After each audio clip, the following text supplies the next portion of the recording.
My daughter's eyes filled with hurt when she realized Grandma hadn't given her a single gift, a moment that would haunt me forever.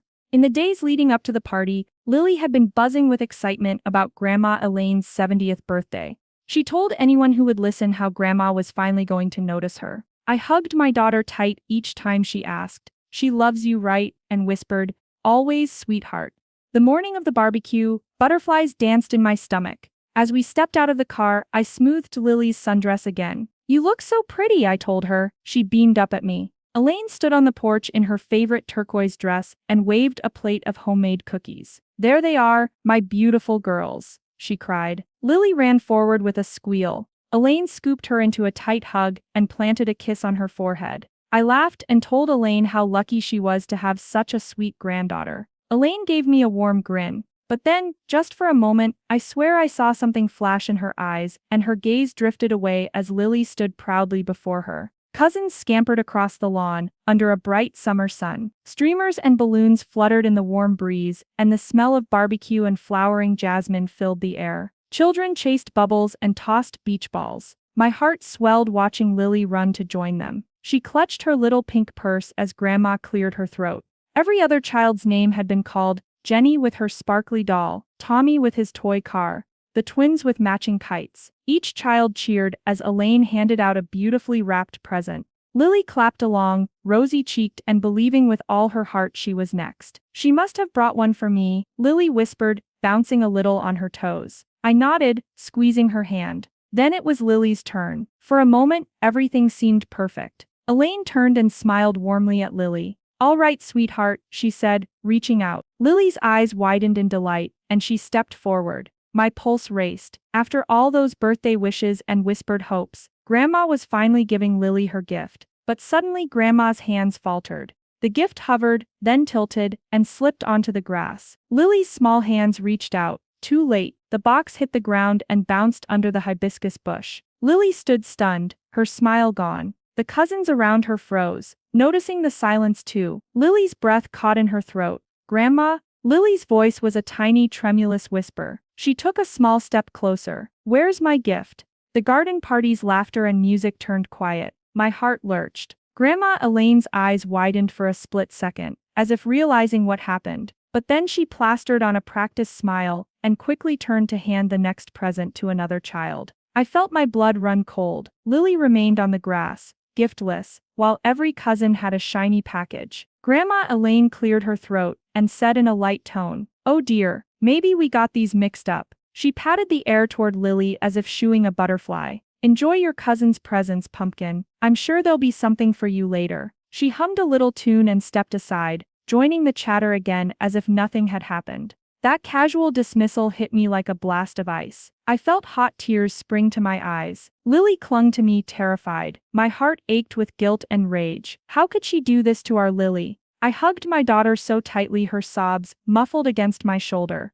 "It's okay, baby," I whispered, voice trembling. "Grandma made a little mistake. She'll find yours soon, I promise." Every part of me screamed that Grandma had done it on purpose, but I couldn't say that in front of Lily. I had to stay strong. "Let's go sit down, sweetie." Lily buried her face into my dress. "Mommy, does Grandma hate me?" she whimpered. My heart shattered a second time. Tears of my own stung my eyes. "No, of course not." I wanted to scream, but out loud I said only, "Oh honey, no. Grandma loves you very much. She just got distracted, but we love you most of all." I stroked Lily's hair and tried to smile. She sniffled and let me hold her. Just then I felt Mark standing beside us. He had arrived quietly at the grill and had overheard the end of our conversation. His broad figure loomed protectively as he knelt down, wrapping an arm around both of us. "Mom, what's going on?" he asked calmly, looking first at Lily, then flashing a look at his mother. Lily peered up at Mark, leaning into him.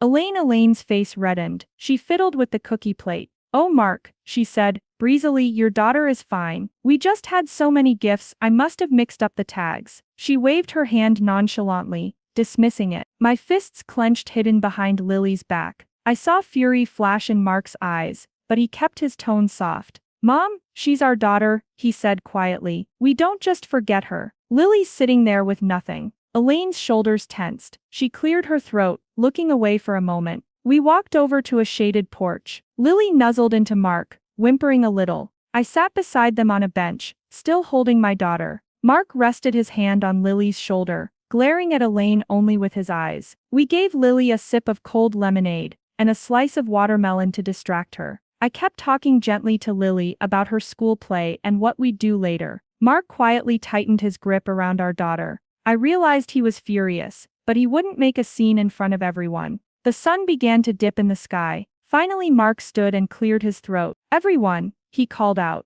his voice surprisingly steady. The guests looked up from their plates. In Elaine's astonished eyes, I saw the flicker of realization. Mark was up to something. He held a wrapped box behind his back. "I just realized something," Mark continued. "Lily never got her present." He smiled at our daughter and winked. Lily looked at him puzzled. He knelt by her and gently handed her the box. She tore into the wrapping paper excitedly. Inside was a delicate purple music box, painted with lilies. Lily's birth flower. Engraved "Lily, you are loved." The moment Lily recognized it, her eyes lit up. "Oh Daddy, it's beautiful," she exclaimed, spinning the music box so it played a soft lullaby. She clapped as the tiny ballerina twirled inside. Our little girl jumped up and down, grinning with her new treasure. The garden erupted with ahs and applause at the sight of Lily's joy. Elaine stepped back, speechless. Her eyes were fixated on the music box. In that silent moment, she knew. She had been exposed. Every family member could see it now. While Elaine had thought to make Lily feel small, Mark had made sure Lily had the perfect gift. Mark gave me a quick, satisfied look. He gently said to Elaine,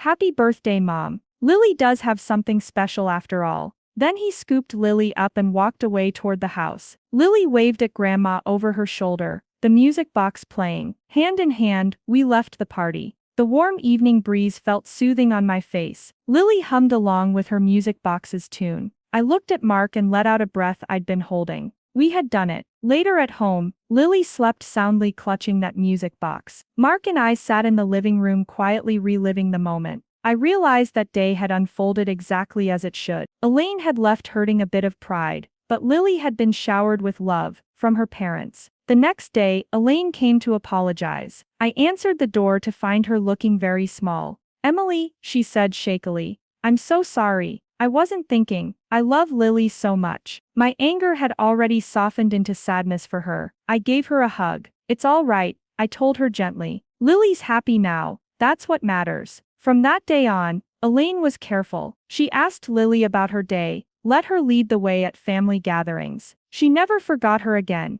My little girl never asked me again if Grandma hated her because she felt safe in our love. And I learned something too. Sometimes the sweetest justice isn't anger, but making sure your child ends up feeling loved. In the end, every grandchild really did get a present, because we made sure of it. And Grandma Elaine got the real gift of understanding what she had almost lost, the love of her granddaughter. That was enough.